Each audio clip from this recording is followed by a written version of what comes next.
那我们今天就回到我们原来的那个，就是回到这一周的进度哈。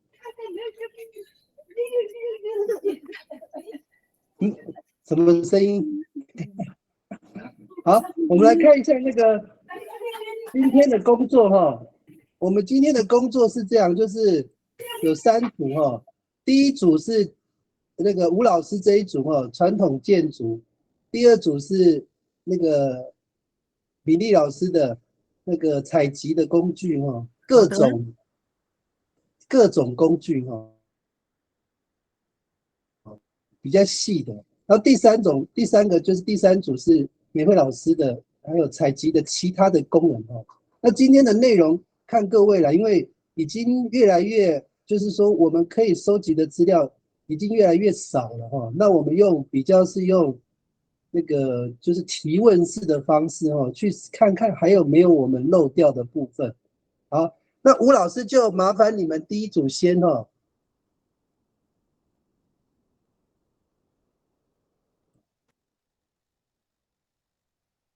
吴老师有听到吗？好，我们上个礼拜哈，我们已经把工作分配了，把这些按照项目来分配，来个别开始收集资料。所以首先那个前面的第1题到第3题的那个内容，我们请曾纯美老师来做简单报告，我们再补充这样。好，纯美在吗？是有在。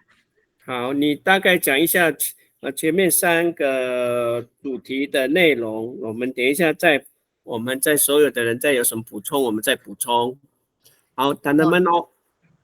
那我就简单的报告一下，因为其实我在网络上找哈，就是第一个我们生病治疗的地点。那我在那个网络上查，以前我们原住民只要生病或者是干嘛，其实就是由那个我们的巫师那个来治疗，就是吉嘎瓦塞。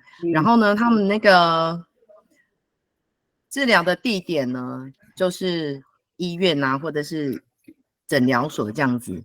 那就是把以刑案这个那个单字，我用这个字刑案，对啊，医院、诊疗所，因为以前就是医疗就是比较缺乏嘛，对，然后那边治疗的地方就是，我听我爸他们讲说，以前就是那个什么生病的时候，其实也没有说有很好的医疗，所以就请巫师，然后就是做法这样子，然后就好了这样。所以吉嘎瓦塞就是巫师，然后地点呢就是把夷刑案这样子。好，没关系，我们一个一个来哈。好，纯美老师那个访谈到的资料看起来哈是比较近代的说法哈，因为你看这个宜姓这个字嘛，我们看那个单字哈，它是医生哈。那事实上我们的医生啊，我们应该是没有医生的，就是说是后来的。那这个字哈，吴老师，如果把夷刑是那个治病的地方嘛，那好像我听上次您说，吉嘎瓦塞是会直接到那个病患的家，那个对，那个西格瓦塞那个祭司哈，直接到那个家庭里面做法，对，直接到他家去做法，西格瓦山，像我那个对，我听过我妈妈在讲说，我以前的曾祖母就是西格瓦塞。西格瓦塞，然后因为我的祖母是那个西格瓦塞收养的，因为做西格瓦塞的吼没有小孩这样，所以我的曾祖母是那西格瓦塞收养的，所以每次回来那个曾祖母都会带那些毒润回来呀，还有肉回来这样，因为他们那边都会提供要作为祭拜以利信的时候，你西格瓦塞的时候要用的东西这样，所以你刚提到一个概念是说。曾祖母，他就是你的曾祖母吉嘎瓦塞是他不能有小孩哦，这个是规定的。不是没有不是是不能有小孩，是生不出小孩，不知道什么原因，西高瓦塞的就是没有小孩。哦，对。那老师，那你怎么被生出来了？不是，我那是曾祖母，曾祖母收养我的阿嬷。哦，哎呦，原来是这样，你是他就是他收养小孩，你是那个哦，我懂了。对啊，我的曾祖母是曾祖母收养我的阿嬷，其实都是兄弟姐妹的小孩啦。他们说都是兄弟姐妹的小孩领养这样。OK， 所以到那个有生病的家里，请人家邀请他嘛，他就去做西高瓦山。哦，必须给我，那么地点就必须给西高瓦山呢。对，老师，我现在就是要听你讲这个单字。你刚刚讲出一个比西高瓦山都，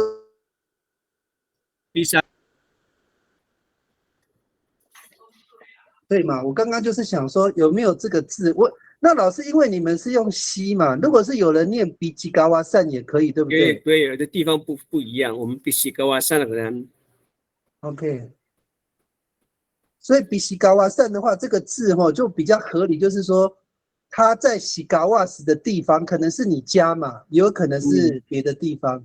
对，也有的时候呢，有些时候是家人把孩子带到西高瓦塞的家。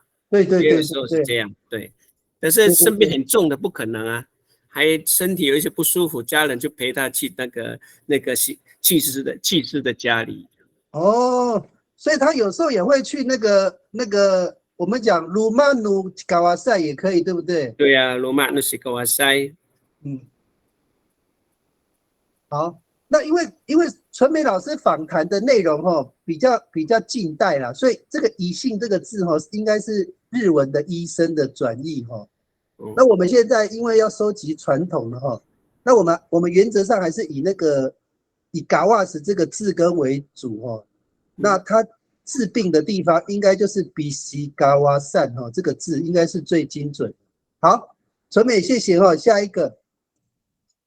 纯美其实讲生产的地方。好，那我想说那个生产的地点是生小孩嘛？对。然后呢，生小孩那其实都是以前就是叫产婆，然后到家里接生嘛。对不对？然后对，因为我哥哥就是在家里接生的，所以就是嘎舒夫站，这个站舒夫就是出生嘛，对，然后就出生的地方就是嘎舒夫站，然后我也没有想到说还有另外哪些单字，那我查到的那个单字就是嘎舒夫站这个，对。所以你听到的地点多数是指家里，对不对？在自己的家。对。那你要说传统的话，那就是这样子。那到我这边的话就是到那个什么妇产科那边生了。妇产科后面的啦。对呀，所以通常都是那个请产婆到家里接生这样子。好，纯美老师，我想问一下这个如果你不知道这个词汇没关系，那个产婆你会不会讲产婆这个字？产婆，对，产婆我不知道吴老师会不会？巴舒夫斋，巴舒夫斋我懂了，把爱嘛，使他生的那个人嘛，对不对？对，应该是巴舒夫斋吴老师。对，巴舒夫斋。老师，我问你部落的产婆都是谁在做的？通常都比较年纪比较大的呢。就是很大的那些欧巴桑啊。所以他只要是部落的稍微年长的那个妇女，他们都会接生。对呀，好像都是差不多是家里的最年长的就在帮忙。那有没有自己接生？自己有的不是在家里生呢，有的是在巴拉生。他们说一巴拉嘛说过加过成达鲁安。达鲁安因为有时候妇女工作很认真都快预产期了还是去工作，然后就在后来肚子痛了就在达鲁安就生了。老师，这个生的意思是说，他在工作的状态，因为他长期，我有听说运动很大量的女孩子哦，在生小孩的时候就很顺利，是不是这个意思？对呀，他们身体，所以他们是工作到一半的时候，小孩就掉到田里，就肚子掉下来，肚子痛了就知道该生了。没错啊，他们在务农的时候，你刚刚像我那个婆婆就是啊，好像是就是要生我那个4伯还是3伯，就是务农就在翻地，翻到一半就阵痛就生了啊。小孩就掉下来了，没有产婆啊，对，就没有啊。然后就生完之后，隔天哪来的满月，照做啊，继续啊，去田里，对，没有月子可以做啊。哦，对啊，不像现在的就有那个妇产科什么都来，那个月子中心呢？月子中心，对，没有错。凯明，我就在走廊生的啊。怎么会在走廊？幼群老师吗？你是幼群老师吗？对了，都在走廊生。幼群老师，你描述一下你在走廊是怎么生的？是什么情况下？你妈妈怎么说？我妈说，他们就吃完饭，然后就在那个走廊，所谓的走廊。以前有一个小小的，好像屋檐吧，屋檐这样子，然后就坐在那边聊天，然后就痛啊，肚子痛，然后啊就这样就生出来了，就我奶奶帮我接生的，哦，就在家里生的这样，对呀。然后我奶奶第一个做的就是弄干净之后，再数那个脚趾头跟那个手指，她说看有没有多出一只这样子，他数这个的目的，多出一只是禁忌吗？还是什么？好像以前很容易多一只手，我们那边小指头还是大拇指那边会多一只手指头这样，或者脚那边。几根，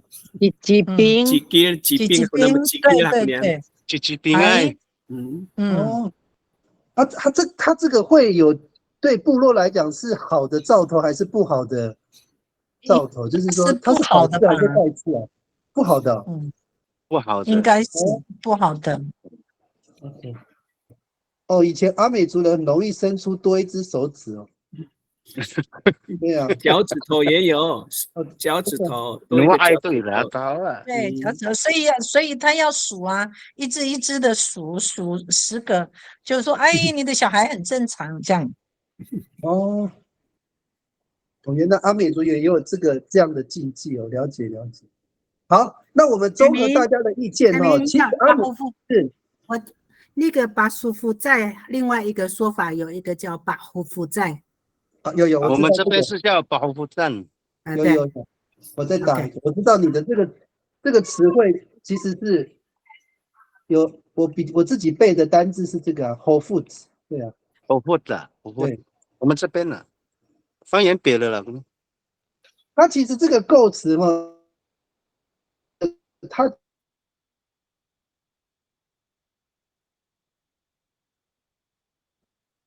对，打护肤站是背生的地方，对啊，它是这样，它是这个逻辑啦。其实这个也可以当成生日，就是你的出生的日子，对了。好，不错，那表示阿美族人以前没有特定的生产的地点了，因为我们阿美族人就是天生劳动嘛，就是很健康，所以生小孩其实是没有痛苦的，就是生下来就出来了。现在的人不运动才会需要那个果腹嘛，对啊。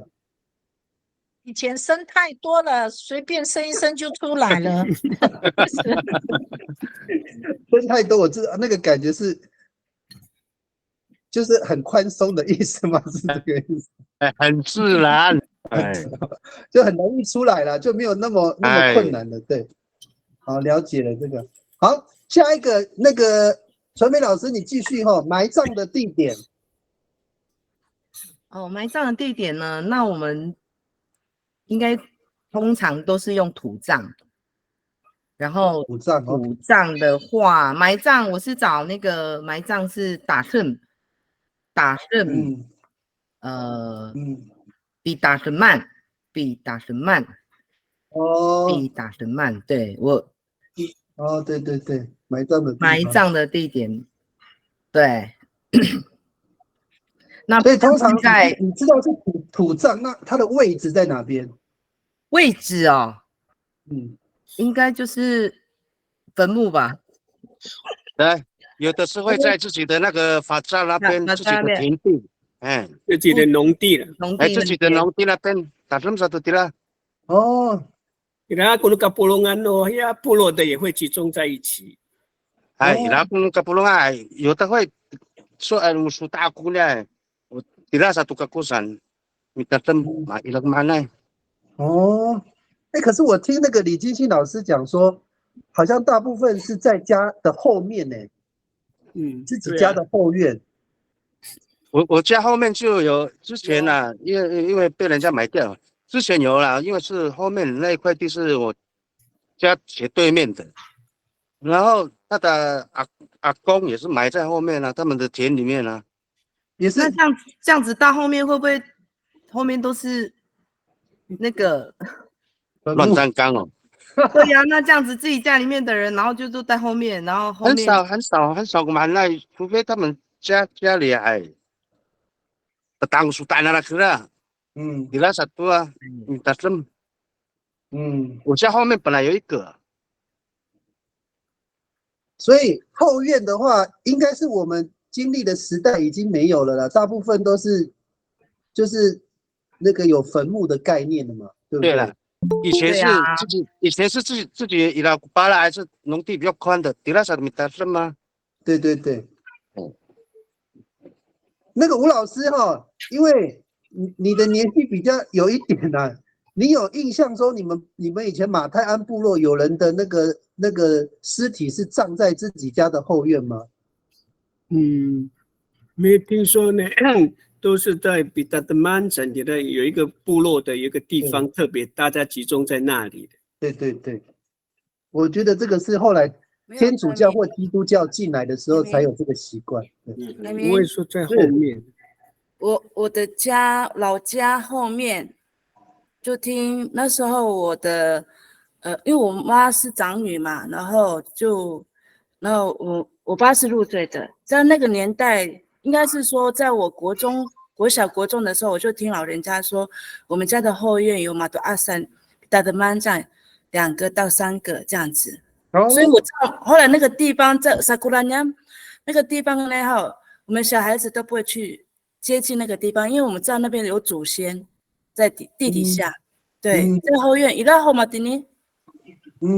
对，所以算是我们不会去走到那个地方，可是我们因为老人家有跟我们讲说，地老呢，你带他们阿要古嘛大塞，就这样子讲啊。对。所以你们的太保那边有我家了，我家。OK， 应该，可是现在应该没有这个习惯的吧？应该都是没有了，我都那好呢，因为你嘛集中的嘛，应该是说国民政府之后嘛集中的，对了，打不入，我们在做坟墓，那个坟墓的地方在做打不入啊，就这样子。打不入是什么意思？就是墓园。小山坡。墓园哦。我们那边打不入是墓园啊。山坡啊。对啊。我们家后面是小山坡，你们家后面是坟墓。因为你们没有了，应该是说，应该是说我妈有跟我们讲说，哪有，应该也是算是我外婆跟我们讲，哪有来古呀？我们所谓的打不入是那个啦，我们的墓园是在已经集中了啊。那我是说的是说，我们家后面是有真的是有埋葬祖先。OK， 对，因为两个3个我已经忘记了，因为那是我小时候的记忆，是老人家说你不要去后面那个地方，因为那地底下有老人家这样子。对。然后就用一棵树，我忘记它是龙眼树还是什么树，就是说那个树你不要去碰那个地方这样子啊，不要去那边玩这样，就在家族的那个家的后院那边。对，还是有啊，然后那个老家还在啊，所以我们都不会去触碰那个地方这样子。还是床底下？客厅在哪？没有，不是在床底下，在孤单。床底下我有听说了，是布农族的那种室内帐啊。客厅哦。他们那个是在，而且他们的是那个身体是直立的下去哦，不是躺着哦，是直直的进去哦。他们那个布农族的是蹲的这样子。第二种呢，佛教的呢，很像放在瓮里面，对弄什么？对，他们那个布农族的是室内帐，我印象。哦。那之前那个李老师他有讲到说，阿美族的埋葬哦，我们的那个脚哦会朝南边呐、啊，我们的脚会朝南边。好，不过这个应该是比较久远的那个习惯了。不过我们还是要确认大家哈，还是真的有人葬在后院，应该就是我们阿美族的一个传统的一个习惯。现在应该都已经移到了那个墓园了。对 ，OK， 对。好，那我们这样理解。我们以前还有一种那个墓园呢，凯明，我们这里以前我小时候听大人叫墓园叫哈嘎巴，讲哈嘎巴干咩讲，哈嘎巴是不是日文啊？哈嘎巴啊，日文听起来很像日文呢。就叫哈嘎巴，讲墓地。哈嘎发，哎，好像这个字典没有。对，那就是我们叫比达德曼跟他达德曼。应该是一样的意思啊，对，好，那这样理解了哈。我们集中埋葬应该是后来的习惯呢。我们早期的习惯应该是葬在自己的土地或者是自家的后院，这样子就对了。好，那我们第12个纯美继续哈，第12个没有了。好，换我了。换那个对，是我。一涵。好，哎，扫码。那个以前阿美族他们每一个部落就是自成一个单位，所以有教育活动或者是那种集体记忆的，就是在自己的部落集会所，所以就看各方性的，我们就叫神病。然后有人说是打卢案，或者是苏拉拉蛋 ，OK， 阿沙旺这样子。然后在后期，神病，对，打卢案。没关系，我知道，你继续念哈，我就自己一直打掉了。然后后来才有学校嘛，就是那个日治时代那时候就有学校，所以就比迪里饭这样子，学校的地方。所以我们大家都有共识嘛，比迪里饭都是后来的，对不对？对。我妈妈是这样说的。那我想问一下哈，以前那个什么日本时代的时候，不是有什么番童学院嘛？我们是不是那个什么番童学院就是比迪里饭？比迪里饭，对，是吗？你记得我们有看那个日据时代的文献，不是有拍那个我们阿美族去那个学校上课，那他的门口就写什么番童学校？那个是原住民的孩子读的吧？对，那个是不是就是我们讲的比迪里饭？应该是啊，我们叫做比祖达蛋。哦，对，他那个石柱，他直接写说番童学院，不是比迪里饭。对，所以早期其实不是学校，就是在集会所，然后集中起来这样子授课。以前哪来的学校，都是在子妃那里啊。对啊，然后是后续还有叫比迪里饭。对，之前都叫番童。我之前有照，那去成功的时候，我有一个问题哈，就是说我很想知道说，如果阿美族学习，他会用哪一个字来？不要用新字哦，不要什么领袖啊，不要 delete 啊，他会用什么字来代替学习这件事？学习，你拿那是不是？那学习，你那。所以，我们阿美族如果真的要命名学校的话，是不是应该是比那曼才对，对不对？比那曼，对不对？应该是学习的地方，比那曼。对，我现在问各位，我们是不是如果要就是把我们的教育的场域把它证明的话，是不是应该比拿南曼比较是适合我们阿美族人对教育的概念？应该是，因为后期比利山还是后期了。对，也有人跟他教导的地方呢，教导我们叫巴西凡纳安。巴西凡纳安，对对对，还有教导的那个概念啊。老师，我也想问一个问题就我以前都有一个疑问，拿nam这个字本身可以当成那个习惯嘛，对不对？对，习惯。那我们阿美族如果把拿nam当成是一种学习，是不是说阿美族以前的概念在说，我们要让这个人的这个行为或者这个他的认知变成一种自然而然的习惯？就是他学好了，这样是这个意思吗？也应该是啊，是齁，自然学会了，就是说变成一个自然的动作，变成一种习惯，就是把它学会了嘛，就是所以拿难会变有学习的意思，对不对？对呀，应该是啊，是齁，难，就习惯了，就会了。对啊，就会。我之前一直不理解，我查到这个字好像是习惯，那为什么阿美族人说学习会用拿那么这个字？所以应该是说把它养成习惯，这个就是阿美族对教育的观念嘛，变成自然要学会的东西。对哈，吴老师你也觉得吗？我觉得是这样啊。哦，那应该是啦，应该是养成教育吧。对对对对，哇，你这样讲习惯很准呢。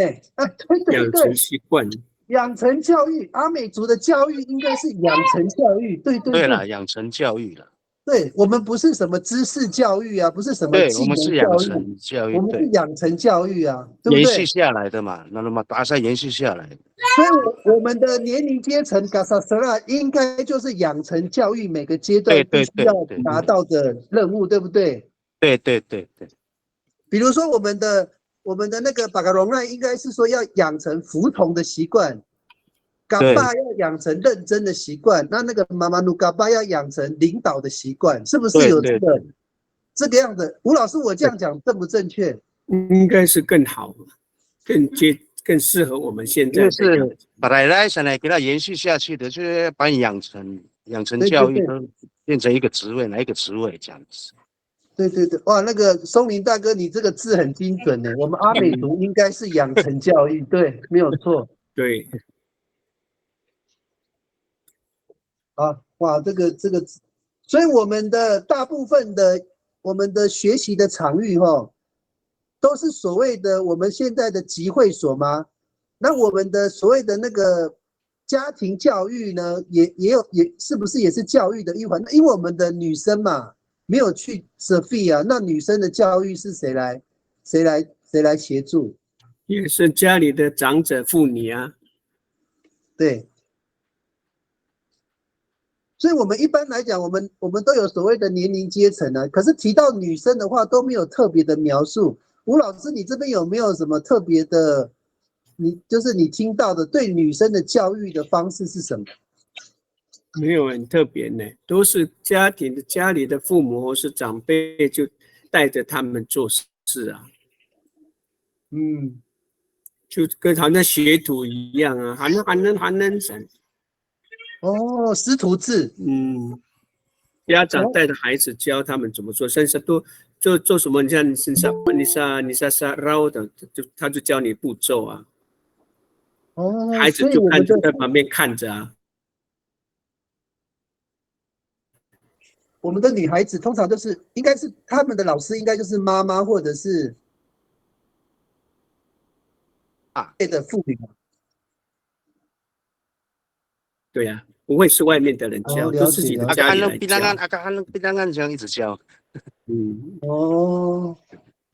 所以妈妈在演成女生在成长过程中很关键的一个指导者嘛，对不对？像男生的话也是一样啊，也是男生，他读篓子也不会在集会所教你啊，一定是自己的阿公啊、爸爸在教你怎么编啊。不会跑到集会所。所以老师你提到的那个所谓的竹编啊、藤编啊这些编织的男生的编织，都是还是在家里学？家里啊，这些家里的爸爸或阿公在教，就在学，不会在集会所。哦，了解了解。真的在集会所的地方，请说。我妈妈说他们以前学习的地方是在农田，他们去放牛，然后男生也会去学校读书，所以他们的教育应该就是跟着他的爸爸妈妈一起工作，去田里做事情这样子，那就是他们学习的地方。妈妈是这样说的。哦，这个逻辑对啦，就是说那个男生的话比较是外面的什么捕鱼啊、狩猎啊这种，还有那种防御的工作啊。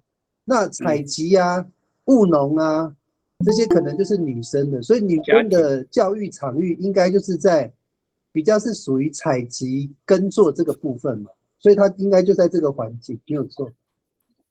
对对对。好，这样大概知道男女之间的教育的方式跟管道。对，对，那就一路骂，在学校、家里也是教育的地方啊。对对，还有鲁莽也是嘛，哈，对，不是一定只有在集会所，不然这样女生就没有，好像没有受教育一样。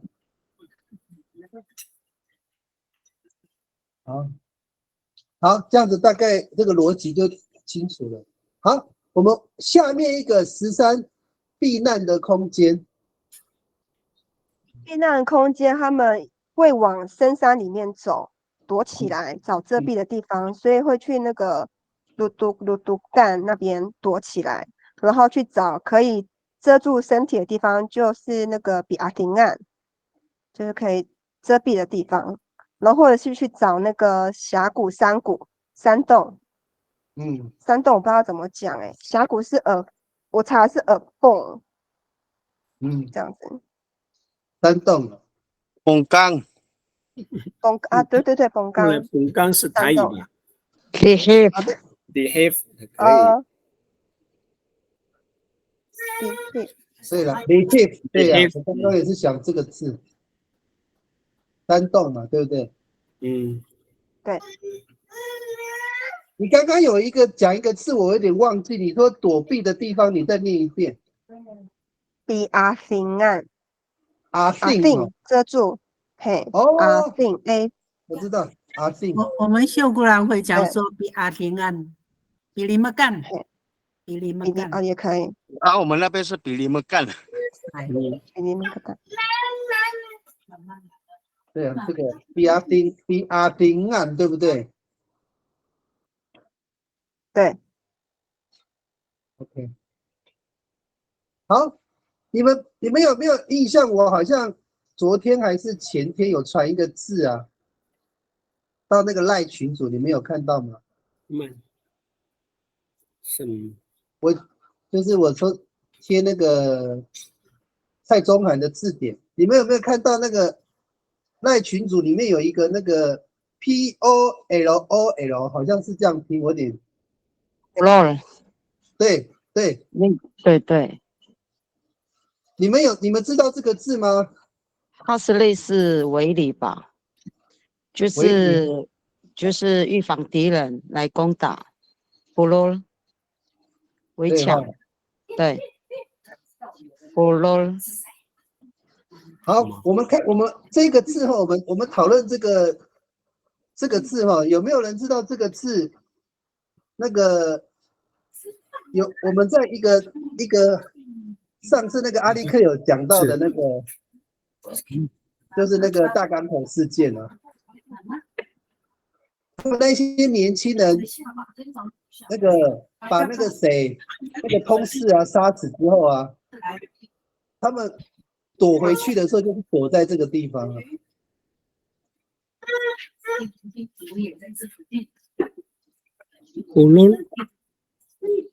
避难所，这个吴老师，这个应该是秀姑郎阿美的字嘛，是不是？普罗是那个箩筐啊。箩筐不是那个补漏就是箩筐。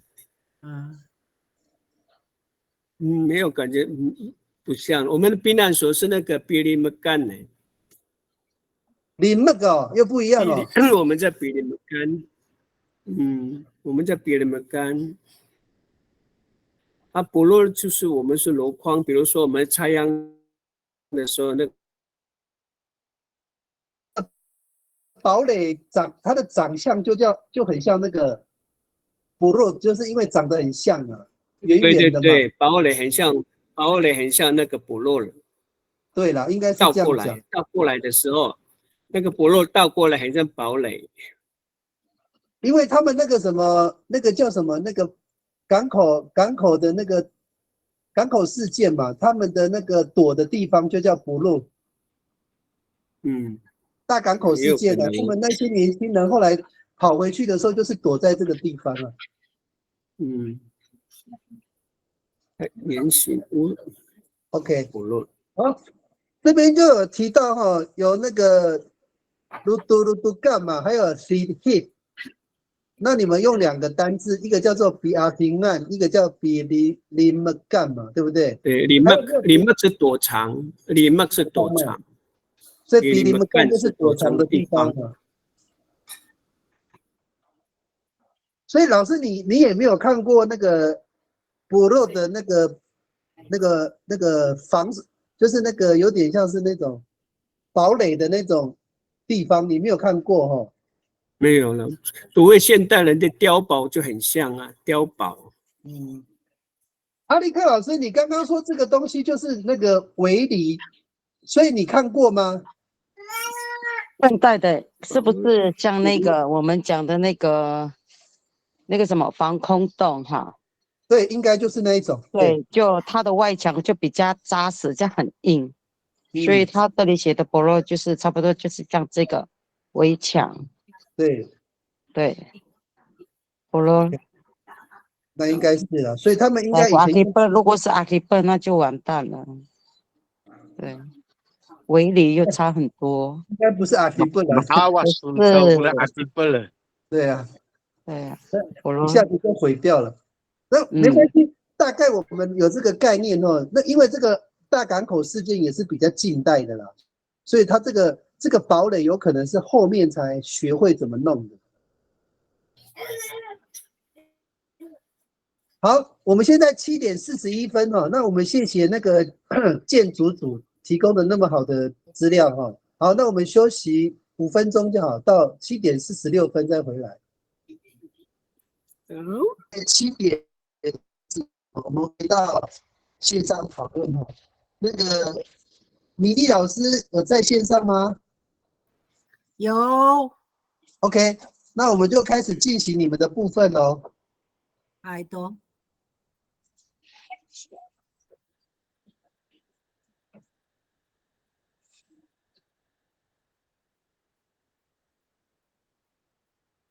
米莉老师是由你这边报告吗？还是你们也有分学？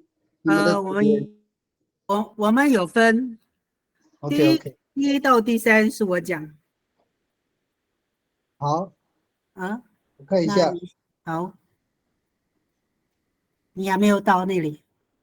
对，我在找在哪里啊？在你心里。在我心里，对。哎，怎么？好，这边。好，这边。好，因为这个词汇哈，我们为什么又会回头哈？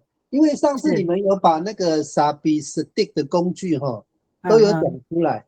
是。但是我们现在要做分类的时候哈，想要知道每一个不同的动作哈，它所需要的工具是哪些哈？因为到时候那个教材上面写的部分哈，会从那个会从词根构词。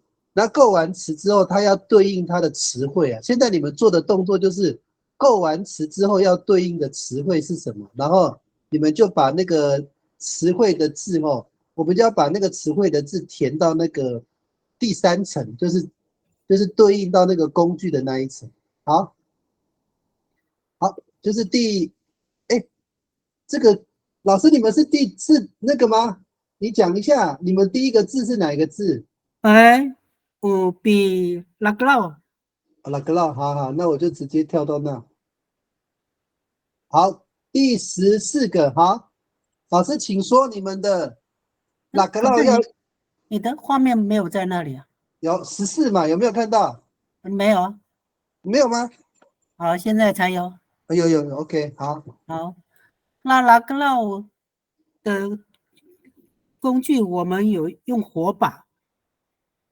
哦，火把，拉格劳就是火把嘛，对不对？对，也是火把，或是找。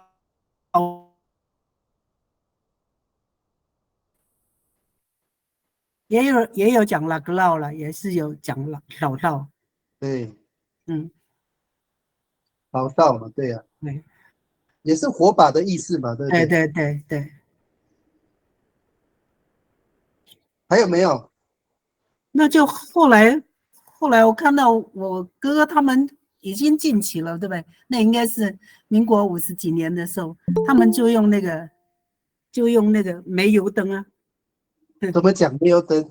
煤油灯哦，就有顶灰啊，就直接翻为灯火。顶地哦，顶会哦。顶灰。好，没关系。我直接拼出来哈。对 ，TINGFIY。哦 ，FIY。顶会啊。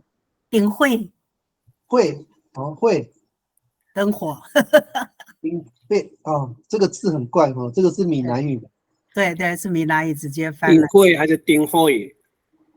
对，什么顶会啊？顶会。顶会。好。后面怎么拼？我拼起来怪怪的呢。会。顶会。顶会。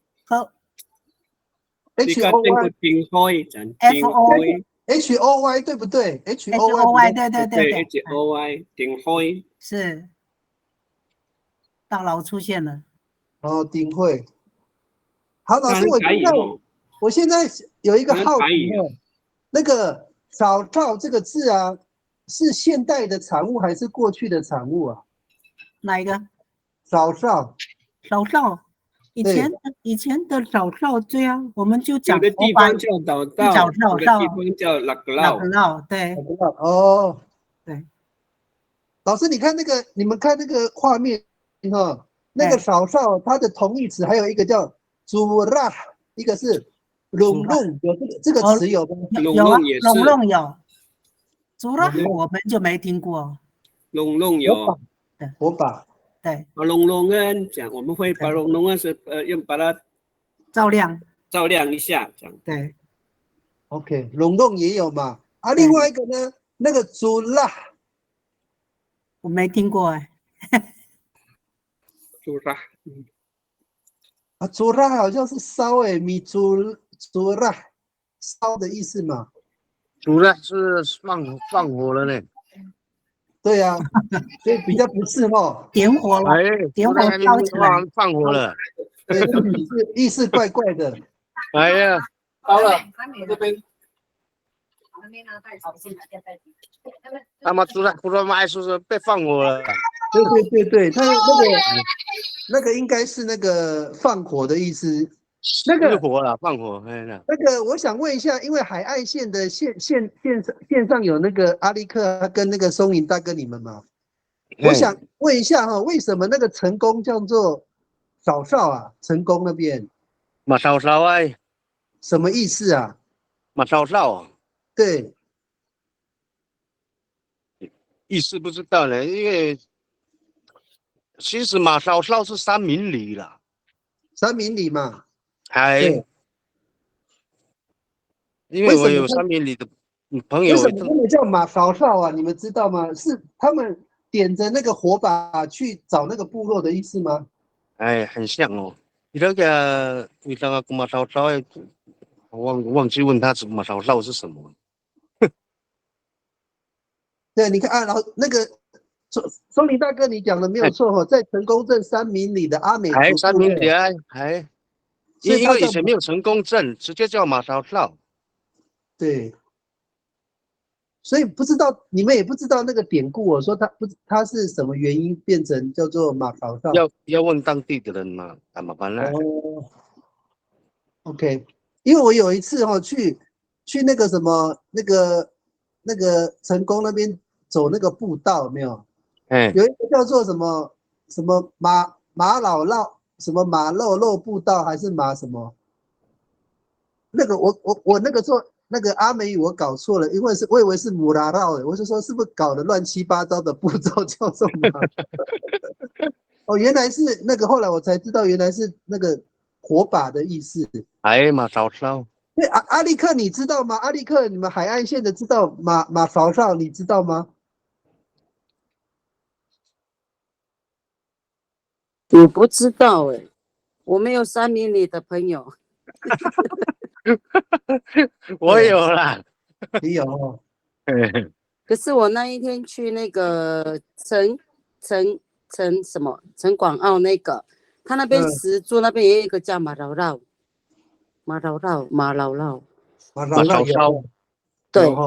对，他的那个石柱那边有刻，马烧烧外站，对呀。但是他没有说明说这个烧烧的来源，他没有特别没有写什么意思。灯火吧，就不是啊。刚刚苏贤是不是要讲话？苏贤，你是不是有查到什么？然后烧烧，我记得是好像是火的意思。苏贤，你是不是要讲话？苏贤，有没有可能是因为那边是进渔港，然后都会有火把在？哎，好，那你再讲一遍，你说什么？是码头吗？对，因为那边不是就是成功渔港啊，那一带，那是不是因为渔船要进来，我要给他一个灯火，让他知道回来的方向，所以会有很多。等下有灯塔的意思，啦，灯出来嘞。对啊，是码头嘛，码头那边的灯塔。这样。哎呦，这个逻辑很对哦。我们看一下苏贤贴的是不是这个答案？可是李金信老师讲说，之前就是早期成功那边没有码头对呀，那个码头是后来的。对，所以就是家人自己用火把，或者是族人自己用火把，让那个出船的人知道方向啊。有没有灯塔的意思？哎，韩娜讲的对哦，你看苏贤讲的没有错。我们那边的可能阿美族人，他还是会那个什么，就是会去打鱼嘛。他是做以前是用竹筏嘛，还有用竹子的，他那个是远洋打拼的渔船回家的灯光，对啊，对，这个应该也是对，韩娜应该讲的没有错。我们虽然没有渔港哦，但是可能那个时候去捕鱼嘛，如果天色暗的时候。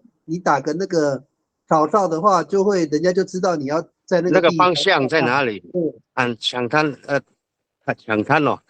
的方向在哪里 ？OK， 那大概对了，大概是这个概念，就是说渔船的一个指引的方向，利用那个火把的那个方式来引导他们回来哦。就是类似，就是类灯塔类的这样。对。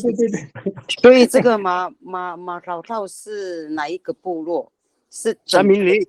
三明里哦，三明里有。对，三明里对。台东县三明里阿美族部落。这个台拉过一趟啊，过一趟过听。没有这么久了，这个他们。那个卓松林大哥，你没有听李老师讲哦？那个马兰系统的到成功嘛，那秀姑峦的系统到成功，这是这个2个交汇处才碰面的，所以北方的话跟南方的话不一样，就是这样子。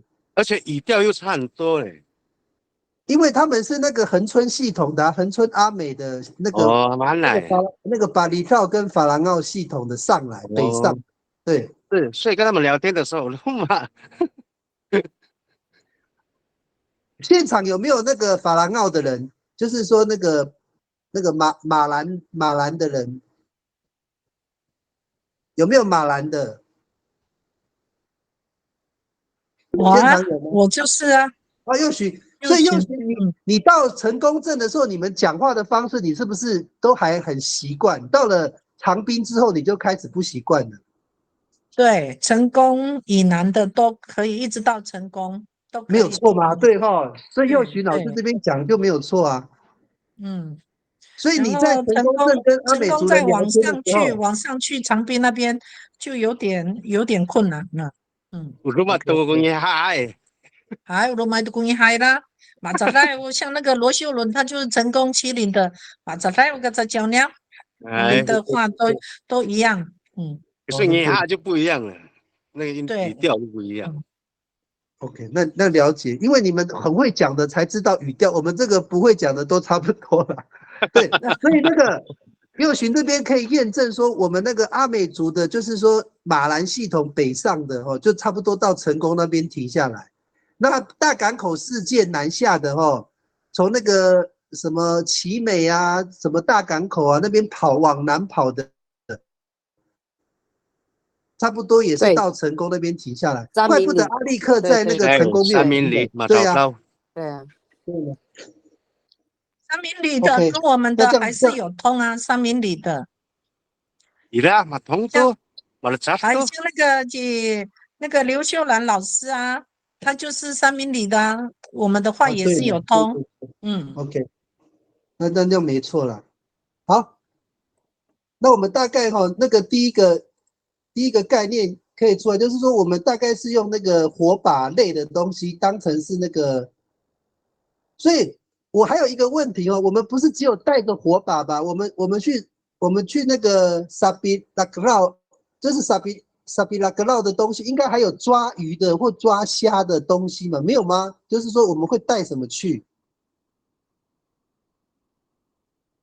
那时候沙比萨拉格拉，我就想说，以为是那个火的道具，当然去一定要有拉嘎啦，拉嘎嘛对拉嘎，对，拉嘎，对，拉嘎就是鱼篓嘛，鱼篓，对，还有没有？总不能空手去抓鱼吧？那么厉害，对啊。还有那个啊，去抓鱼就还是用三角网啊，撒里外啊，对，还是有啊，咋地？渔网啊，撒网的八卦网。我们那个我的嘎布头很厉害呢，我有时候蛮佩服他们的虽然我最不喜欢是他们喝酒啦，但是说他们有时候就是傍晚的时候，我有一个嘎布，那是沙里布岸的姓赖的他都会去海边呢。他其实是用那个把镜的方式他没有带渔网他是带鱼枪带把镜就好了。所以老师，你帮我确定一下，因为你们现在是晚上去抓鱼是不是那个炸皮外适合在晚上用吗？还是也可以？应该也可以啊，因为炸皮外，反正就昂猫猫机随便乱枪打鸟也可以网到一些东西来。这个可以到那个叶老爷做干，什么河口也没捕到外就看得到了。所以那个可能那个米粒老师不是海边的，我问那个松林大哥那个你带那个我们带火把或者是带那个头灯啊，他们到底怎么抓鱼？你可不可以描述一下那个？上阿威哥哥，上阿威，然后鱼钩不是鱼钩，长长的铁钩，给你那铁钩，上阿威，有时候有那个迷路的呀，章鱼也可以抓得到啊。你上阿威，你的上阿威是要抓属于大的吧？啊，农民附近有把金那个面。还有上阿威的hakal给米了个捞，伊拉给米迷路爱章鱼就可以抓得到了。阿威谈好了都。亚卡布尼拉是带着把镜进去的呢。有吗？把镜。有把镜。你说saya也可以，你只能因为晚上也可以潜水，因为晚上鱼比较不会动，比较好射。那么附近爱过来附近。哎，比较好，这个比老，所以你们找到就是一个重点，就是说晚上的鱼的活动力比较弱，所以比较好抓，是不是这个意思？对。所以说很多人去夜潜的意思在这边。好，了解了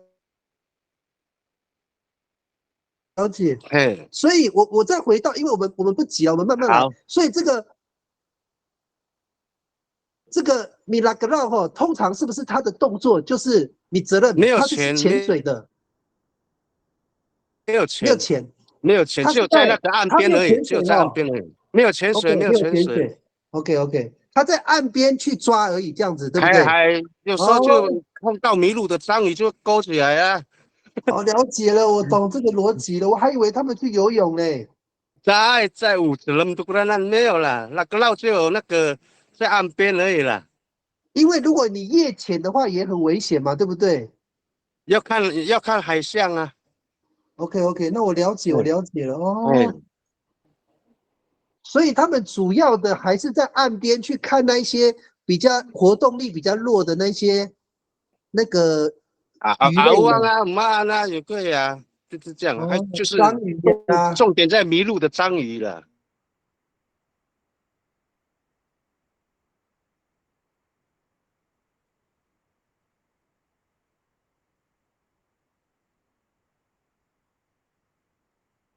这个马拉姑，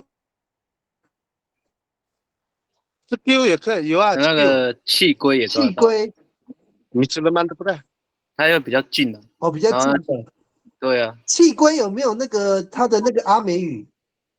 公啊，公，没有啦，只有公而已啦。公没有哦，不是公哦，是公而已哦。公就跟猫头鹰一样呗。一个是海边的，一个是山上的嘛，同样都叫公。公哦。对，一个是海边的河豚，一个是气龟。气龟啦。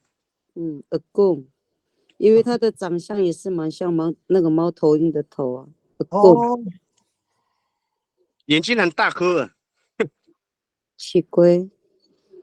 气是哪个气呀？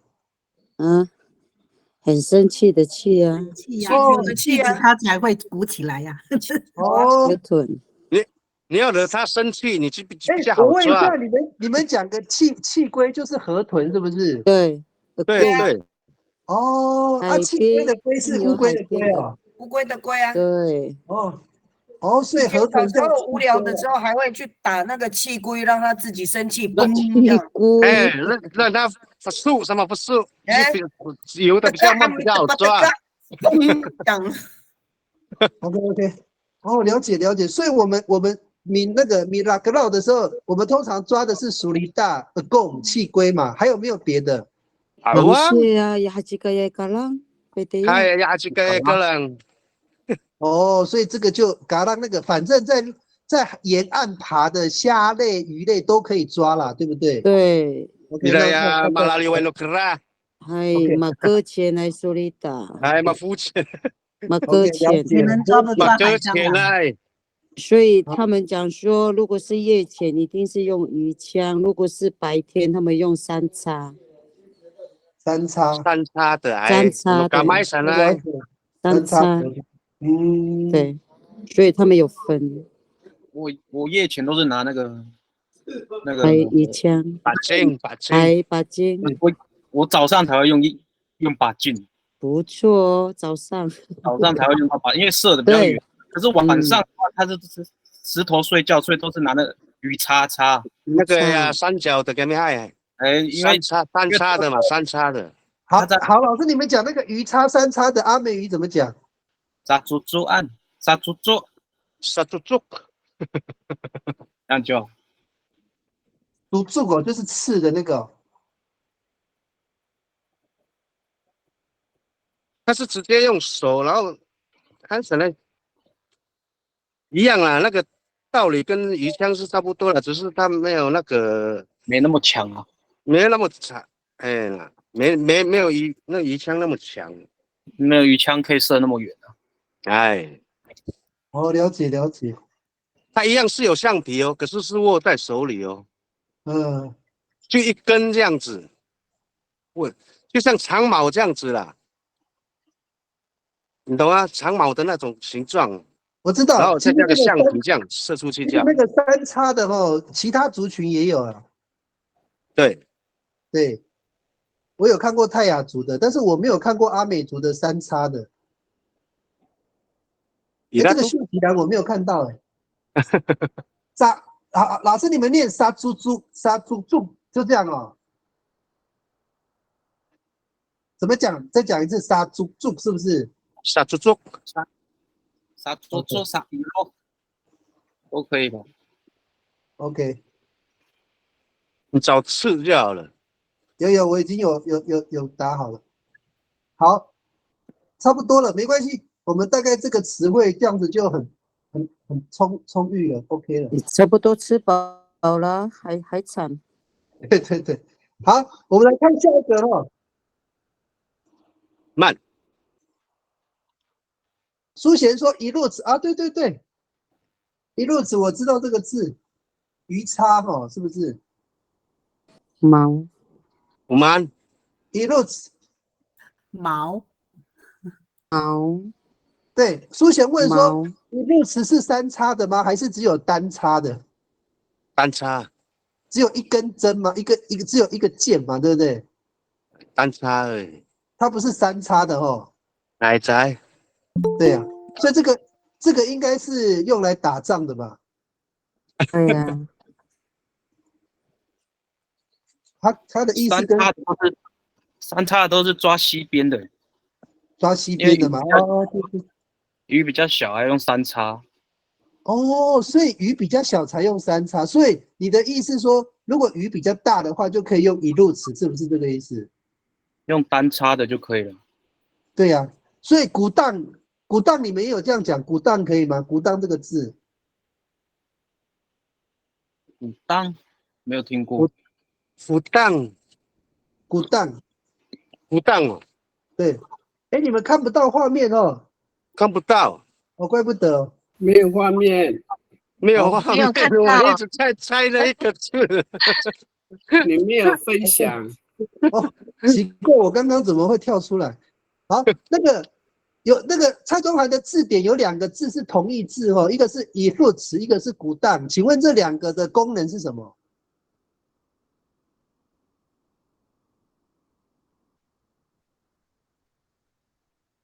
有没有人知道以副词跟古当它的功能是拿来抓鱼的吗？还是拿来打仗的？一路是打仗的吧？都只带了那个毛啊，还啊。所以不会有人拿一副词去抓鱼嘛，对不对？它不叫一路呢，样子很像而已。因为它长长的，然后再加橡皮，就变鱼叉了。哎呀，对不对？还有训练，你拿古木抓着那个把手柄，射出去了。哎呀，对，这个很像枪的概念。那大概大家有共识嘛？这个不管是古当或者是野肉词好像不适合拿来抓鱼，对不对？我觉得这个可能我觉得这个是后来的，可能拿来抓旗鱼可能可以啦，就去标枪嘛，就是以前那个早期的那个渔船没有一个标枪手在前面，那个他们那个是不是用一路尺，对不对？专门在标那个旗鱼那个。对，所以那个是大鱼的啦。刚刚那个训练其实有提到说，抓小鱼的话是用沙竹嘛，用那个3叉的嘛。抓大鱼的话，单叉都可以了嘛。对，那抓大鱼的话，可能就是用一路子，就是抓那个标枪，对，就像那个抓旗鱼、格旗竿就是这样，应该是啦。好，没关系，我们现在只是把它厘清杀猪这个字可能比较适合去作业那个米拉格劳的时候用好，我们往下面一个米莉老师，下一个是什么？下个就是 warak 毒药毒品。好，这个可以讲很多。你可以 warak 就是放毒的工具。我们平常是用马赛，我们跟诺里尔松林大哥多沙比独语。Matatanggulian man na may Manu- kumasa. Umaga sa sa Tiwara. Pitui na mo. Ipinito kami na ng usang kali ito Chinhua家。那个后来就被禁止啊，三咖喱被禁止。那个后来被禁止了啦。对，太毒了。因为太毒了。三咖喱对，三咖喱对。因为上次有谈到那个什么学生环境的时候少讲了，少讲一个重点。好了，老师，你们除了三咖喱，还有没有别的独语的？马赛呀。啊？马赛。马赛。马赛中文怎么讲？图腾。图腾啊。对。马赛哦。马赛。OK， 还有没有？只有这样。沙丁，对对，最常讲的沙丁。沙丁也叫图腾哦。沙丁也是叫图腾啊。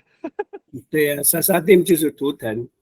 哎，老师，我问一下，那马赛跟沙丁有什么差别？马赛是那个呢？绑东西那个马赛。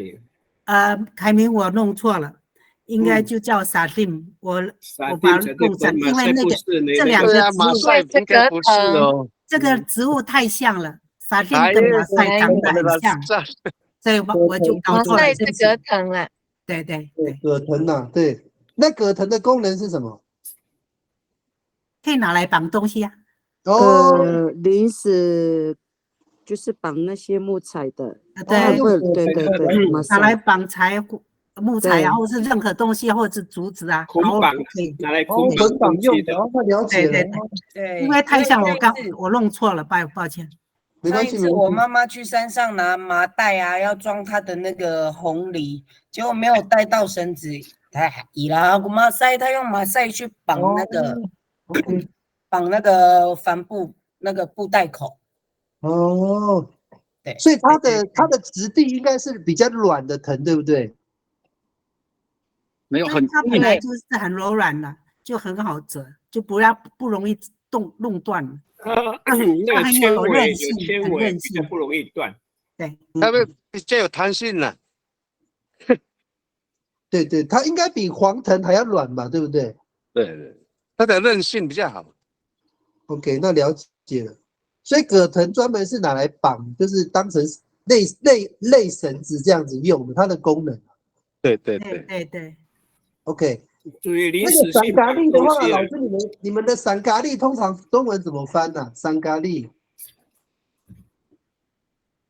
叫什么甲？散咖喱是物理啊，就是用化学的了，化学的可能。中文怎么讲啊？散咖喱，氰化钾。氰化钾哦，氰化钾，对，氰化钾。氰化钾。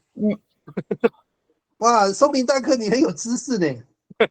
真的氰化钾，那个上次我回部落有问一下那个法基，他们真的有，他说那个叫有了，以前哦，阿鲁把带过阿鲁就是这样子来的。可是他说他们会读那个他们要用氰化钾之前，在差不多几公尺之后的跟阿鲁他们会读跟那个拉布塞。哦。他们会放拉布禁止，他们那个毒就搭在那边而已，这样子弄那个地瓜叶的汁液来去把那个是解毒药，让它解毒，对，解药。哦，用地瓜叶，他们自己也知道这个太毒了，所以他们会在下游的地方还是放解毒的东西，就对了。对，在放解毒的，不然整条河都死光了。阿鲁吉拉麦古阿鲁给咩害，那个就是死河了。对，没有错。如果全部都是石头上都是青苔的话，那个就你根本就不要去那边了，全部都死河，没有可以抓了。OK， 所以后来严禁用氰化钾的意思就是说它太毒了嘛，对不对？太毒了，没有得解。其实现在还有在卖，就像学长他们其实成功那边也有药局，他们有通关密语，就说要买那个，不能直接讲说那个药，对，他们会讲说我们要买那个鱼的感冒药，那个医生对，医生就会从后面拿出来，那个是他们他们的手段，鱼的感冒药。呀，那个感冒药。对对对对。哎，我怎么听到就是有一个法医说，我们不是在催熟那个香蕉、芒果，那叫什么？那个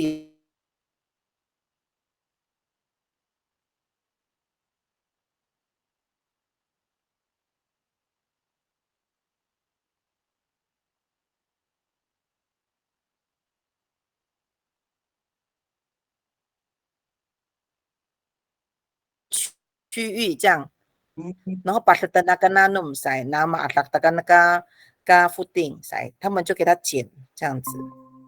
那还不错。你讲的、然后呢，捡回来的，他说像刚刚那个氰化钾的那个嘛，桑咖喱回来的福定啊，他们一定要用那个盐巴洗过，他们才会吃这样子。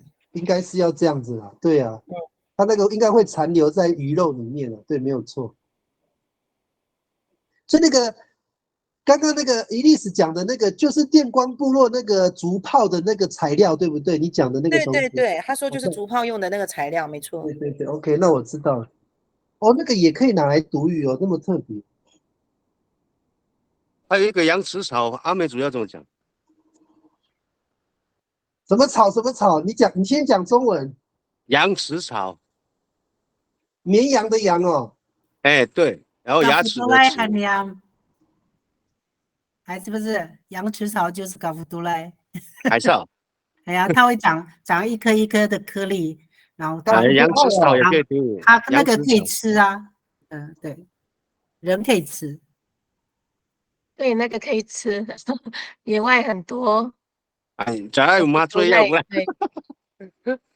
是人会吃了不会被麻醉啊？我卡路比埃，卡路比安哈？是吗？很像适合羊齿草。嗯，是不是卡路比埃？李老师，你刚刚先讲那个字叫做什么？嘎福杜了。嘎福杜赖就福杜了，嘎福杜赖。这应该没有这个字啦，没关系。就叫羊齿草啊，对。我们的叫卡路比埃，卡路比埃。OK， 鲁碧是什么意思？就是一种草。对，卡路比是卡路比埃吗？Mana你的卡路比埃是卡路比？卡路比埃，卡路比埃。卡路是 R 吗？啊，路哦，你打成 LINLO 啊 ？RO 哦，哎，应该也没有，没有呢，没关系，我把它打进去哦。所以这个是海岸线讲羊齿草的说法，是不是？一样是羊齿草吗？是吗？一颗一颗的，一粒一粒的，是不是卡路比埃可以吃的？草，卡夫杜赖很娘。哦，你们叫卡夫杜赖。还没关系。鲁比有吗？鲁比。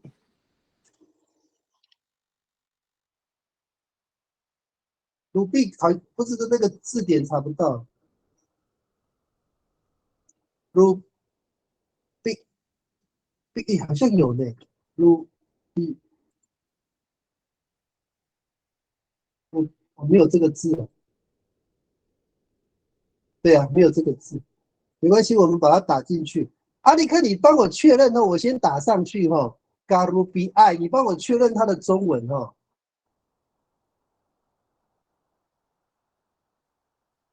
羊齿草散在。对啊，如果是嘎夫多赖哈，还有那个卡路比埃两个字哈，都暂时把它定成羊齿草哈。那阿力克，你就帮我确认一下卡路比埃是不是那个羊齿草？先应该 OK。好，那我们这个时段哦，差不多22分了。我想请问一下，除了我们刚讲的三咖喱啊、沙丁啊、嘎夫多赖，哎，刚刚我忘记那个伊丽丝那个竹炮的那个叫什么？那个阿美语电石。对，我叫什么电什么的电镀。啊，对，电石啦，电石。那它的阿美语有没有？有呢，它的阿妹叫什么我忘了。电火石嘛，对不对？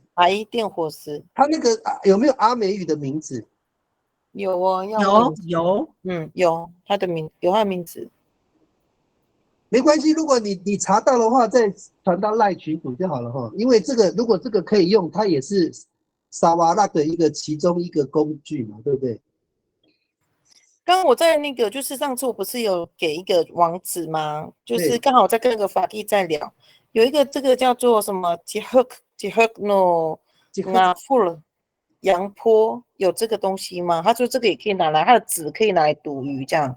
结合有啊，这有一个植树是这样结合。对，吉赫诺纳富了这样，我放在留言板那边。哦，留言有，好，我直接贴过来。哦，对，哦，可以，这个吉克努阿霍啊，好，感谢哦，这个很重要，这些词汇，我们一直以为只有1、2个读，阿美族其实也很坏啦，拿那么多东西读别人，对，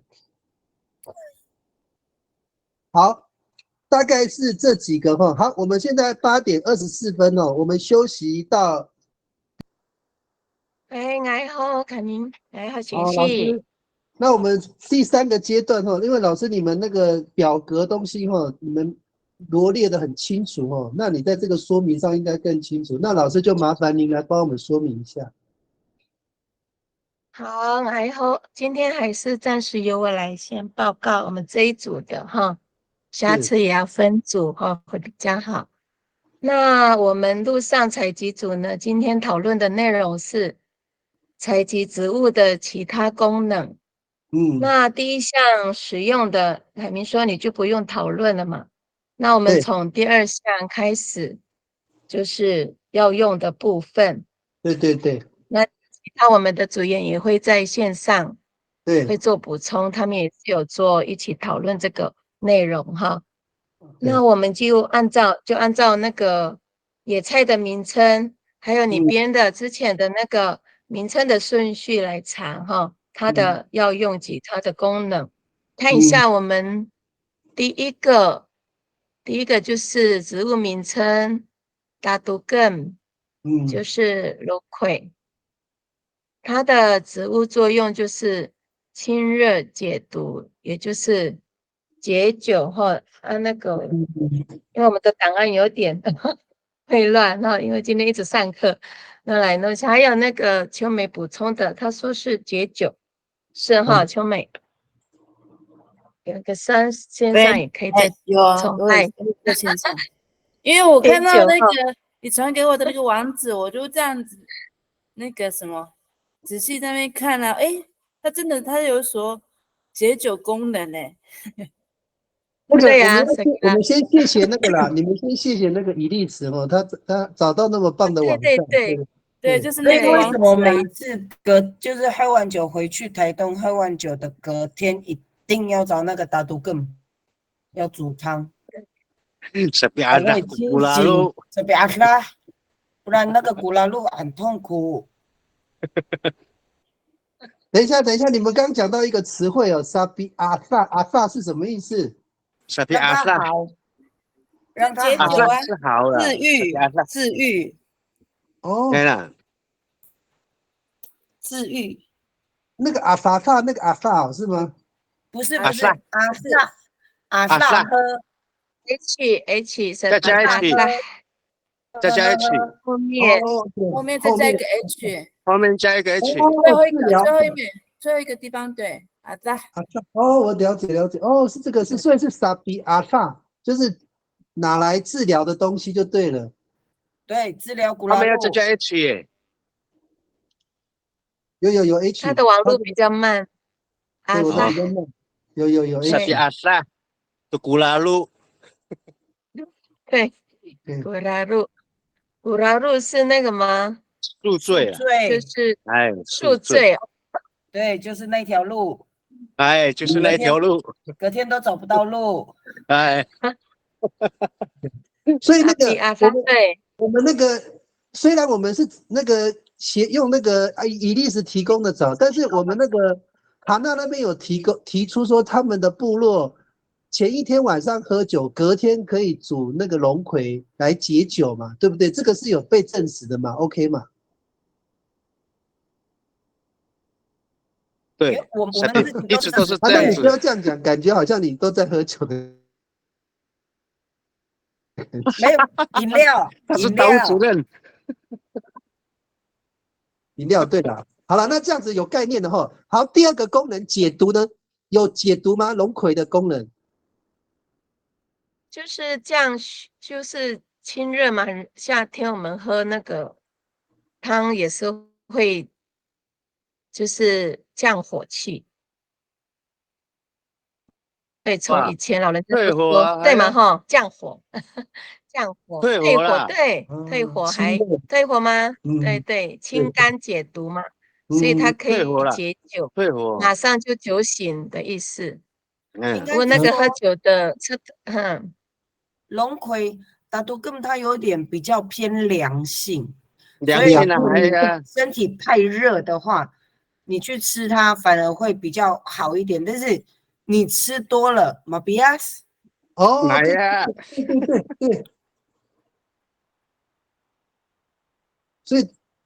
所以我们阿美族的采的野菜越苦的，是不是它的属性就偏凉？有这个现象吗？龙的也是啊，对，吃多了都会太龙凉，的也是啊，会凉拉肚子。对。它是属于寒性啊，你如果是说以前没有尝试过的，你对啊，之前我一个表哥哥也是吃龙的，一直吃很多，结果送急诊。真的严重哦，真的啊，这是真的是真实案例。饭吗？太凉了。哦，可能。哦，对。所以阿美族的体质是不是就是因为就是比较容易热啊，所以会习惯吃这种东西？我听老人家说，如果你没有吃东西，如果去山上啊，如果马上吃那个没有煮的龙蚵，因为要冲击嘛，会肚子饿，会马熟了，就会马上血压就会降低，因为太凉了，所以要吃那个龙蚵是不能吃太多，要不然就加排骨煮啊，会比较好一点。哦，老师，你刚刚讲的字叫马熟勒，是不是？马熟勒，马熟勒就是我想一下。你是肚子饿吧？是饿过头，哎呀，看一下，饿过头，马熟了才肚子饿不是吗？饿过头是不是？啊，对，饿过头马熟了，就是没有吃东西嘛，突然就是现场就采集，总会这样吃生吃，他就慢慢的吃多了，他就会马熟了。没有这个字，我们采一下看，没有吗？熟了看看，对吧？马熟了，好像没有这个字，没关系。P 了，后面熟了，不是 P 是不是？有，对 P 2 P 马熟了有饥饿了，就是说饿过头。我懂。对，马熟了有嘛，通杂休，马熟了对。饿过头。因为那个龙蚵是太凉了，是凉性的 ，OK， 就一定是不能吃多。所以一定要加排骨。对，没有以前老人家哪有排骨，他们都加螃蟹啊、鱼，好不好？还。对呀，哪来的排骨？就是均衡，就是三枪也可以它的凉性，对呀。对。那个均衡它的那个槟榔心哦。藤心，他只是把它加了一些其他的东西在山上，以阿鲁、五嘎啷、五福丁、哈拉什么的，全部就给它放去中菜一汤这样，综合它的凉性。对，没有错，增加热量啊。对，大部分都是加野味啦，山羌啊、法富啊之类的。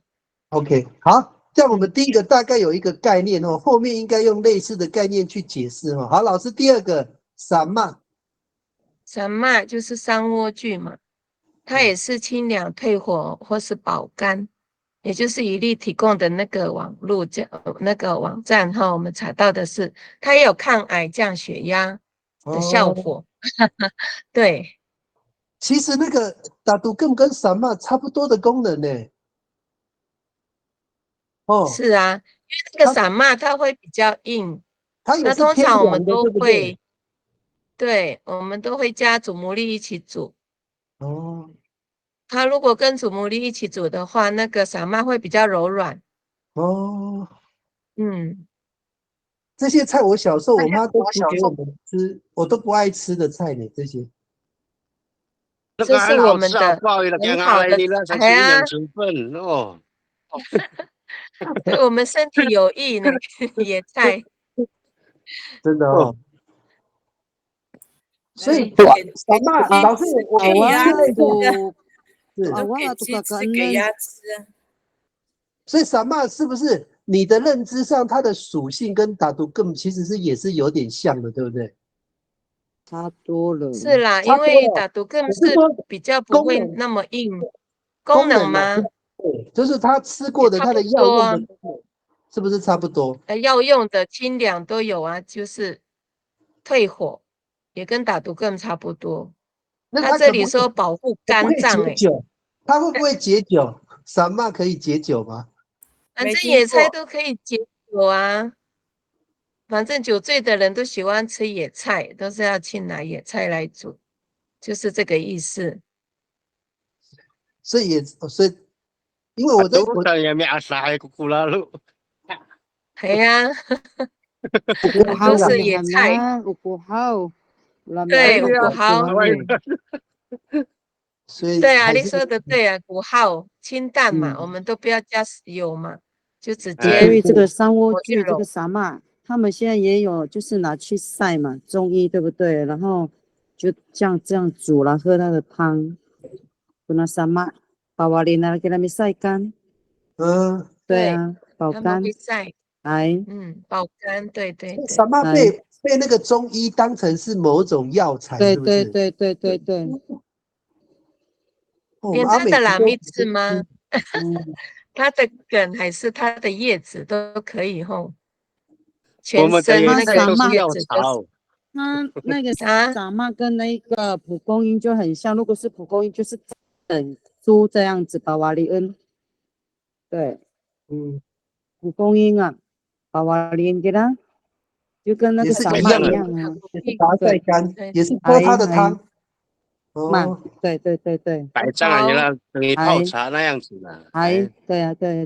我们阿美族要有人做这种，就是这方面的那个什么，就是那个产业啊，就是把这些都变成那个我们的那个养生的那个，有人在做吗？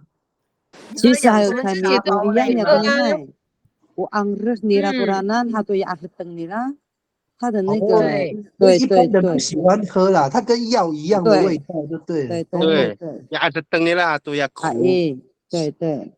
哦，原来它的那个汁液，对，没有错，要茶也要好喝啊。可以固胃哈，也啦ageteng nira，可以固胃，还保护胃的一个。它充其量只能当药材啦，你当成那一包茶包的那种没办法。还。OK， 好，我们看下一个哈，三叔老师。三叔哦，如果它也是有排毒吧，利尿。它这里有写说预防高血压及糖尿病。我们通常三叔也是加野味啦。它这里有写排毒，应该是有。它也说利尿，可是我们通常吃了它也不会苦呢，它本身是甜的。因为我们吃三叔是吃它那个比较嫩的位置嘛，对不对？可是那个老人家都会拿，连梗呢都这样拔。他叫我们说不要嫩的也可以吃，那个老的就是炖野味啊，就是三枪一起炖这样，它里面的肉也很好吃。炖久了它也是可以使用，也是可以。我们一般他说呀，阿勒特是你说老师对，他说阿勒特那个好的就在那个骨头里面。从小的时候都是这样吃，老人家都是连就是啊，系啊，就甜甜的，对，还买个腮就硬硬的，煮久了它里面的肉也很好吃。你们知道它的发露是从哪里来的吗？法罗尼拉，它的毛，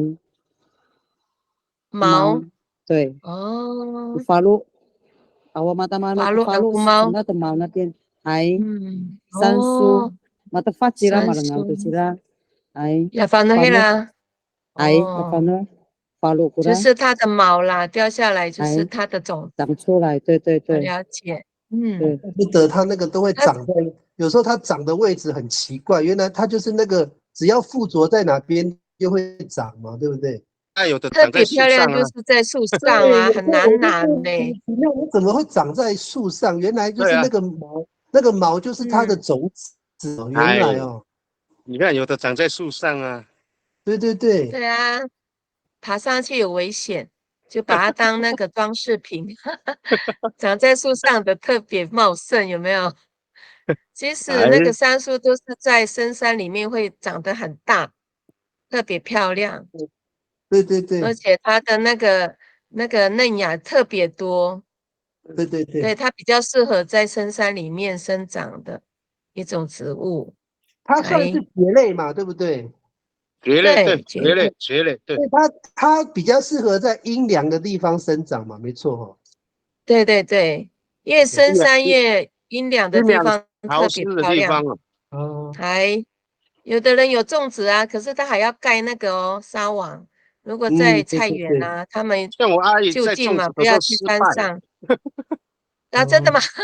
在吧，听到你啦，要观音水分要够多。观音哦，怎么种在那个比较热带的比较不适合？你明白你啦？失败，知道吗？失败，巴鲁马过来。自己吃的好了，就是能自己耕就好了。啥巴扎莫拉扎多拉登，加减加那个味道这样。在糖的那买，他说有什么预防高血压，那就看书本上有这样写。糖尿病。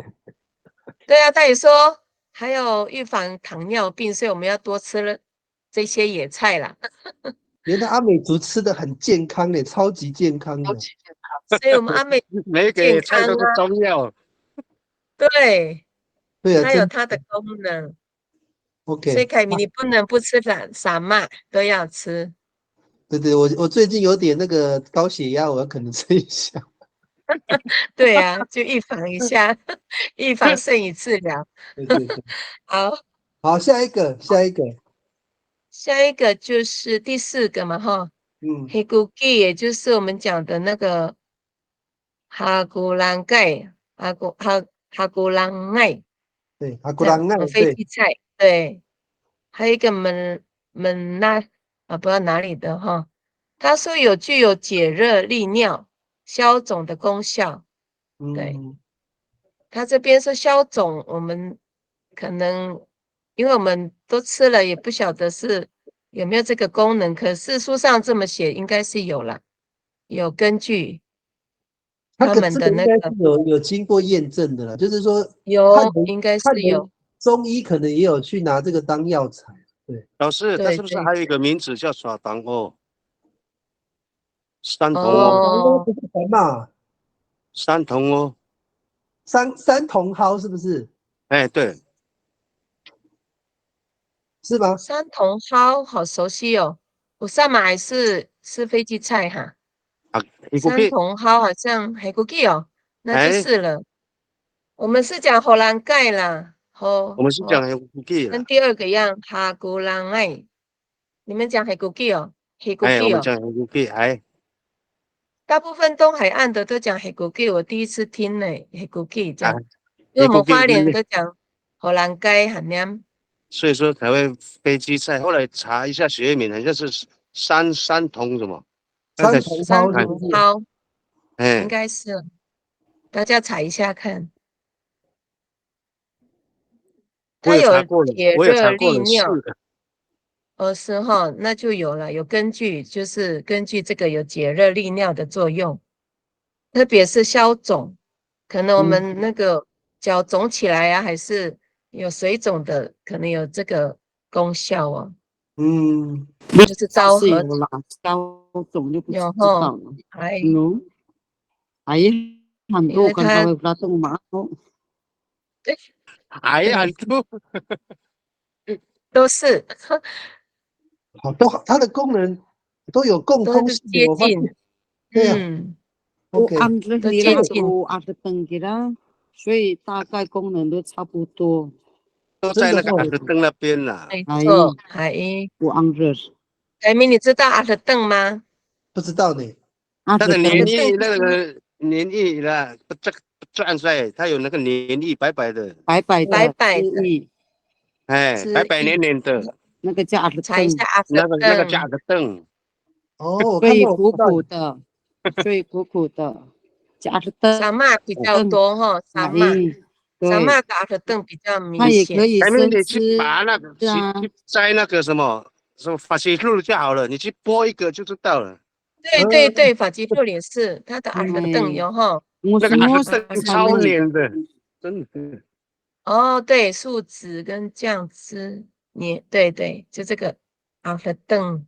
所以老师，你们说这个阿特登可以直接当那个药用的植物来使用吗？是这个意思吗？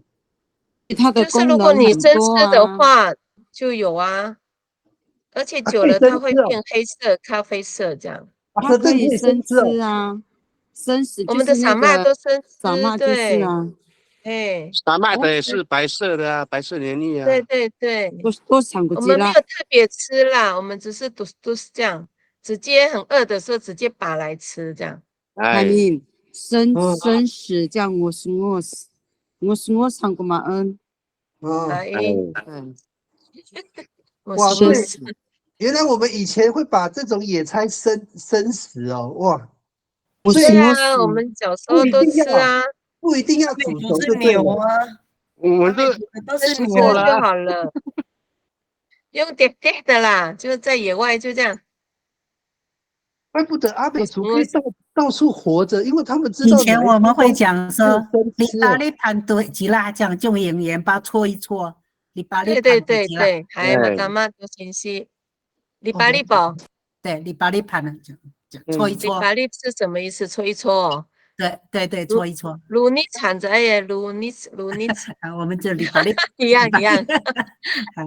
老师，我厘清一个概念哦，我们一般讲的那个生吃叫西芒大嘛，对不对？西芒大。他那个是不是吃肉的时候才用西芒大？对。吃肉嘛，是，对，蔬菜的话是用姆斯，对不对？对，OK， 那就它的根在这边嘛，哈。瓜果蔬菜，对。西芒大是肉类嘛，对不对？对。姆斯是吃植物类，对，叶菜类了。我们还有分，西芒大是真肉。对，吃地瓜是熬，吃瓜类就熬，是不是咬的动作？对，熬，哦，也是生吃呢。对呀。哇，也分得太细了吧，生吃。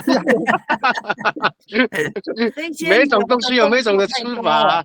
所以吃瓜类的话是熬，生吃瓜类叫熬。对。生吃蔬果类叫做那个姆斯，生吃肉叫做西芒大，这不一样哦。这些阿美族都是牛，所以那个动作太多了。真的哦。牛的话就是姆斯，牛的话好像是昂了哈，牛就是昂了。牛的吃法就是昂。Iya ukurung ka kumanuna nawawang ngar hang kuman。对，吃草的那个。对。形容牛吃草的那个动作。对，没有，我比较慢了，我已经打出来了，那个画面比较慢一点。是吗？嗯。是 R 不是 L。Gulung pula, gulung ay kakumantu ngar. 哦，这个画面有点慢，没关系，我知道。哎，都对不对？那个 R 的音嘛。对啊。咀嚼的意思是咀嚼啊，很吃青草的那个。这个画面这个嘛，对。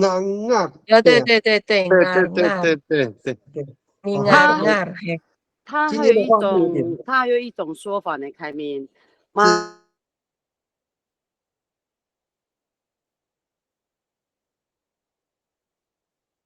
上次看那个好像是那个什么一乐园里面的阅读文化篇还是什么阅读篇，他就有讲到这句话嘛。对，我那个时候一直翻，不知道怎么翻。那个阿力克老师，你再把它讲清楚，那个到底中文翻译？对，调吗？对。妈巴是他们是属于，对，他们是海岸的。他们是恒春的马萨西鲁马古阿阿萨西亚米塔。对，不同的那个语调，所以它的就是变成是方言别的一个我们的那种分类的方式嘛。对，区分。他们咬的草不一样。咬的草，对了。哪一种草？对，他们咬的不一样。那个海岸的很可怕呢。功效都一样啊。对啦，功效一样啦。对啦，动作声音只是差一点。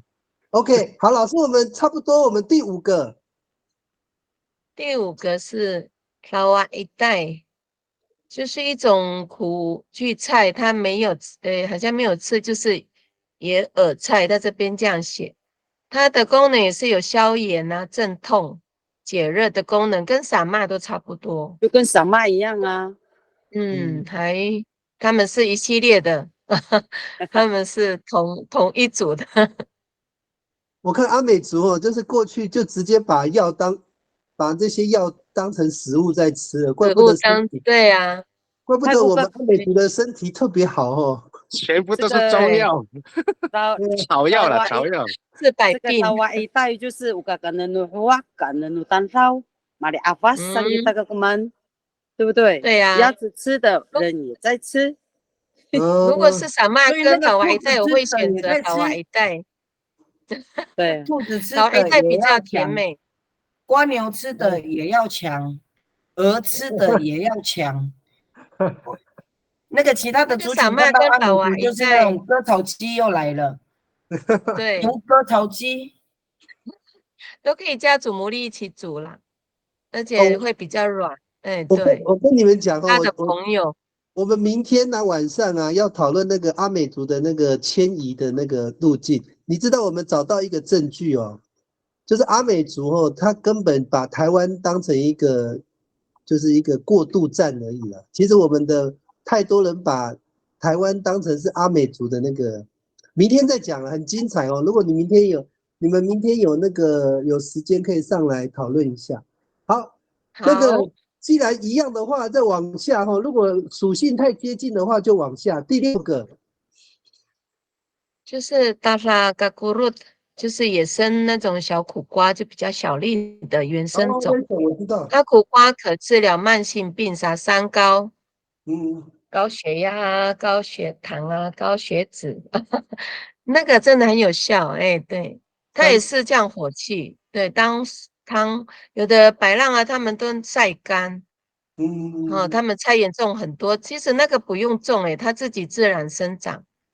它的叶子啊，就可以拿来配起它的菜来一起煮，特别是加那个打粒，就是鱼头梗啊，拿去一起炒。对，特别好吃。然后我们如果煮青菜也是加几片，这样不要太多，会盖过那个其他的菜。那他这边有说治疗慢性病就是三高嘛，就是多喝它的汤，这样。汤会比较有效，就不用加盐巴，就当茶喝。大部分都是马多阿塞都是这么说。所以那个在原生种嘛，在野外都很多这种的小苦瓜。对。哇，老师，我有一个问题想问，是不是以前你们猜猜看？因为我比较对野菜没有研究，是不是阿美族人过去在采野菜的时候，只要偏苦的东西，他就觉得比较可以食用，是不是这个逻辑，他才会采的菜都是苦的？可能跟环境有关系吧，因为野生长的都是苦的啊。他们就觉得说苦的良药苦口，就是苦的都是可以治病，所以以前老人家说越苦越好，所以我们以前不太喜欢，像我比较不喜欢吃那个苦瓜呢，可是后来才慢慢的，因为常常吃嘛，就变习惯，其实后来就是吃习惯了，就自然而然就会吃苦的。我们不觉得苦了，就觉得说对身体好就好，这样。有一次我们在巴德，我不是有带那个轮胎吗？对对对，我以前真的不吃，那一天是我第一次吃轮胎。可是还是我带的，我就觉得很好笑。我以前真的不吃苦瓜。哪有我比巴的比，是古兰那的巴台兰巴布里卡米。我比啦，那个是所以这个野生小苦瓜，它的叶子啊、它的根啊、它的茎都可以，都是宝。这个叶子，对，野生小苦瓜的叶子真的是苦到一个我脸会歪掉。这个是老人家的宝贝呢。苦瓜。老师，我刚刚那个美惠老师有提到一个概念，老师你刚刚说那个老人家说越苦越好，对不对？对呀，他们很珍贵呢，他们觉得越苦越好。阿美族人如果是像汉人有神农氏尝百草嘛，对不对？那我们阿美族也有，我们的祖先也会尝百草，但是他的第一个必要条件说，他一定要苦的才行，对不对？对啊，对，200种呢，越苦越好。对，我觉得至少知道阿美族的祖先应该是看那个动物吃什么不会死掉，他才会跟着。对啊，对对对，这个也是第二种。我们那天有讨论到这个啊，就是说有一个老人家就跟我们说，我们就问他说野菜这件事情啊，因为我们有在做探究嘛，野菜这件事情他们怎么去分明说可吃可不吃？那刚刚那个海明有讲到说，是不是苦都可以吃？没有哦，他们都会用他的舌尖来当他们的那个尝试那个东西的，他可食可不食。他说，当他舌尖是麻掉，会麻的话，他们就不吃，即便它很苦，只要会麻就不吃。麻的我懂。他是说舌尖只要是会麻，因为他们你打那么多打米拉嘛，不可能就直接吃啊。就说那他们就会说试试看在他的舌尖，只要舌尖没有任何的反应的话，或是对他们就会这个都可以吃这样。对，我了解，对。麻的话，可能那个植物有毒啦，它才会麻的。对啊，所以他们才说野菜的那个辨别，他们是这样子去辨别它的这样子。这个才比较有根据。就是像是韩娜讲的，动物有吃沃克巴带，那就会吃。可是重点是，像那个什么乳浪啊，它虽然看来可以吃，可是我们也没有人类也没有在吃乳浪啊，除了它的发露、它的花会吃之外，可是它的叶子那个牛会吃，鸭会吃，我们人不会吃啊。对，因为它不好吃。对，不好吃。对，因为那个嫩叶以前我们有牛有4个胃它不同的消化系统，所以我们的人只有1个胃。对。这个谢谢那个伊丽丝这个概念其实应该更精准就是用舌尖去尝试它那个植物本身的那个会不会造成你的舌头有麻的作用？如果有的话，表示它可能有刺激性，会有毒啦，所以。还是有剧毒啦，就是这样。对，这样很了解谢谢，这样我们比较，因为我们以前都不知道我们的祖先到底是怎么尝试这个野菜，因为我们阿美族是最会吃野菜，但是他怎么判断这个可不可以吃？所以这个应该就是用舌尖的那个反应去做一个判断，不然就是经验法则嘛，老人家吃过的也可以吃，还有动物对啊，经验法则，对，动物可以吃的，他也尝试着吃，所以可能有几个经验法则累积，让阿美族人会吃那么多种野菜哦。好，因为时间9:02哦，那我们的那个大致上我们看到的，好像阿美族吃的野菜的那个疗效它的药的疗效好像都大同小异哦。所以老师，那个下礼拜啊，你们如果在报告的时候，就把类似的放一起就好了，就不用一个一个报告好了，这样可以吗？对，因为好像我们这样讲下来哦，就是有解热的，有消炎的哦，这个好像是主要的那个它的功能。那这个变成就是说，原来我们阿美族吃有共同属性这样子。所以老师，你们最后一个问题哦，你们在观察部落里面的过去的老人家，是不是最少得到的病就是三高？好，文明病了啦，现在三高，以前哪来的三高？对啊，以前老人家健康嘞，饮食的问题啊，现在是油炸，老人家现在都吃麦当劳了。对，没错，就有三高。